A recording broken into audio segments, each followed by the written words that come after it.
வைரமுத்து அவர்கள் தமிழ்நாட்டில் உள்ள தேனி மாவட்டத்தில் இருக்கும் வடுகப்பட்டியில ஜூலை 13, 1953ஆம் ஆண்டில் ராமசாமி தேவருக்கும் அங்கம்மாளுக்கும் மகனாக ஒரு விவசாய குடும்பத்தில் பிறந்தார். தன்னுடைய இளமை பருவத்தில் அண்ணாவின் இனிமையான தமிழ் நடையாலும் பெரியாரின் சிந்தனைகளாலும் கருணாநிதியின் இலக்கிய தமிழாலும் கவரப்பட்டு பாரதியார், பாரதிதாசன் மற்றும் கண்ணதாசன் அவர்களின் கவிதை நடையால பெரிதும் ஈர்க்கப்பட்டதால மேலும் தனது கிராமத்தின் சுற்றுப்புற சூழலும் அவரை தனது 12வது வயதிலேயே கவிதை எழுத ஊக்குவித்திருக்கிறது.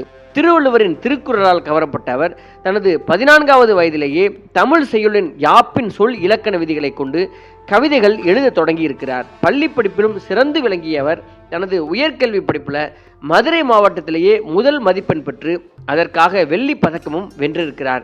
பள்ளி படிப்பை முடித்த பின்னர் தமிழில் இளங்கலை பட்டம் பெறுவதற்காக அவர் சென்னையில் இருக்கிற பச்சையப்பா கல்லூரியில் சேர்ந்திருக்கிறார். கல்லூரி நாட்களில் அவர் பல போட்டிகளில்